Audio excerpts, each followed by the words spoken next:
صنف نازک کی حفاظت بے حد ضروری ہے۔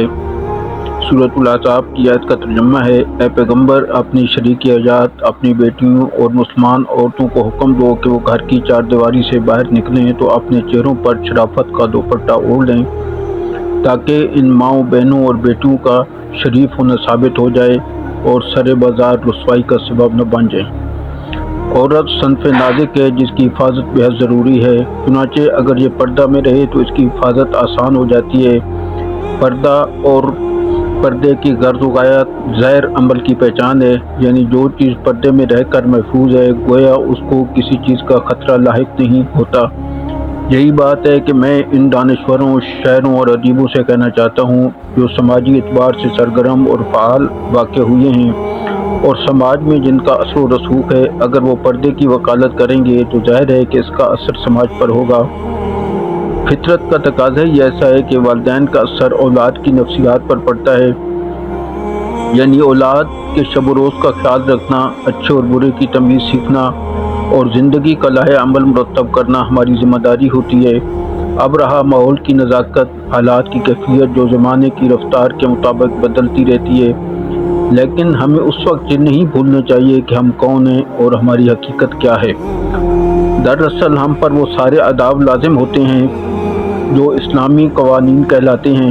در حقیقت ہم نے اپنی پہچان کی نوعیت بھی بدل ڈالی ہے۔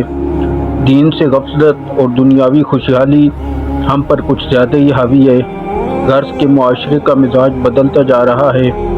نفسا نفسی کے عالم میں اخلاقی گراوٹ کا پہلو نمایاں ہے۔ خاص کر ہماری ماؤں اور بہنوں نے اسے اپنا لیا ہے۔ یہی وجہ ہے کہ آج ہماری پھول جیسی بچیاں دنیا کے بازاروں میں پسی جا رہی ہیں اور ہم خسارے کی طرف جا رہے ہیں۔ عیاری، مکاری اور خود غرضی نے ہمیں لاپرواہ کر دیا ہے۔ ہماری عزت مائیں گھر سے نکل کر دنیا کے بازاروں میں کھو جاتی ہیں، اپنا قیمتی وقت ضائع کر رہی ہیں۔ سوچئے اور غور کیجئے، کہیں نہ کہیں آپ کو ایسی خواتین دیکھنے میں آئیں گی جن کی پیشانی دین کی خوبیوں سے چمکتی ہوں گی، جن کا ضمیر ایمان کی خوشبو سے مہکتا ہوگا۔ ایسا آئیڈیل کردار ہمارے سماج کے ارد گرد آج بھی موجود ہے، لیکن قصور ہماری نظروں کا ہے کہ سب کچھ دیکھتے ہوئے بھی انجان بنے رہتے ہیں۔ غفلت کے خمار نے، لاپرواہی کے سرور نے ہمیں اندھا کر دیا ہے اور ہم اس آئیڈیل کو دیکھ کر بھی کچھ سیکھتے نہیں ہیں۔ اسلام کا پاکیزہ تصور روز روشن کی طرح عیاں ہے۔ یہ ہماری اپنی غلطی ہے جس کا خمیازہ آج ہم بھگت رہے ہیں۔ انسانیت کا بھرم ہمارے معاشرے سے ختم ہوتا جا رہا ہے۔ کیا ہوگا اور کیا ہونے والا ہے، یہ سوچنے کی ہم ضرورت یہ محسوس نہیں کرتے۔ ہمارے معاشرے میں جو ہونا چاہیے تھا وہ نہیں ہو رہا ہے۔ ہماری بہت سی بہنوں نے پردہ کو اپنایا ضرور، لیکن اس کی نوعیت بدل دی ہے، جس کے سبب اب ہمارا پردہ ریاکاری اور نمائش میں داخل ہو گیا ہے۔ ہماری بے پردگی نے ہمیں کہیں کا نہیں رکھا۔ پہلے ہم یہودیوں کو دیکھ کر شرماتے تھے اور آج ہم کو دیکھ کر غیر قومیں ہنس رہی ہیں۔ ہماری چند ایک خواتین کی بے پردگی کو دیکھ کر دنیا حیرت زدہ ہے۔ موقع پرست اس بات کا انتظار کر رہے ہیں کہ وہ ہماری بے پردہ ماؤں بہنوں کو دیکھ کر آوازیں کسیں۔ آخر یہ کیسا انقلاب ہے؟ نئے زمانے کی نئی منطق نے ہمارے احوال کو کھول دیے ہیں، پھر بھی ہم خاموش تماشائی بن کر کف افسوس مل رہے ہیں۔ نہ مثال یار ملا، نہ صنم کدے کے ساتھ ہوا۔ پردہ ایک تھا، اس کا رنگ انوکھا تھا، اب اس کی نوعیت بدل چکی ہے۔ ان گنت فرقوں نے نئے نئے ڈیزائن کا روپ دھار لیا ہے، جس کا پہننا اور نہ پہننا برابر ہو کر رہ گیا ہے۔ میں ان ماؤں بہنوں سے کہنا چاہتا ہوں جو زمانے کی روش کو اپنا کر اپنے وجود سے اور اپنی پہچان سے بے وفائی کر رہی ہیں۔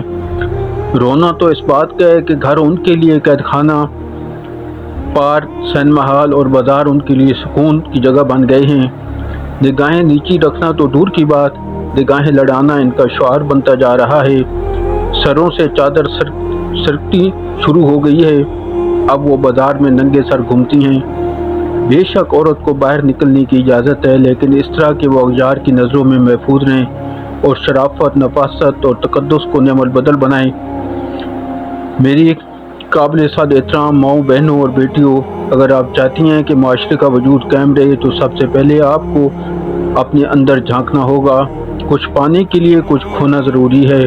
شروع میں مشکلات سے دوچار ہونا پڑے گا، کانٹوں سے الجھنا ہوگا، لیکن تاریکیوں سے نکلنا ہوگا۔ تب کہیں جا کر گمشدہ منزل کی بازیابی ممکن ہو سکے گی۔ کیا آپ اس کے لیے تیار ہیں؟ ہمیں اپنی ترجیحات متعین کرنی ہوگی۔ اپنی عزت اور عفت کے نظریے کو قائم رکھنا ہے تو اس کا اہم ذریعہ پردہ ہے۔ بے پردگی کے چلن سے ہمارے معاشرے میں سوائے برائی کے بھلائی کی امید نہیں کی جا سکتی۔ برائی کو روکا نہ گیا تو تہذیب و تمدن کے پرخچے اڑ جائیں گے۔ بس وہی مثال دہرائی جائے گی، ہو رہا ہے ہونے دو، چل رہا ہے چلنے دو۔ تم اپنی شمع سے اس گھر میں روشنی کر دو، میرا چراغ سر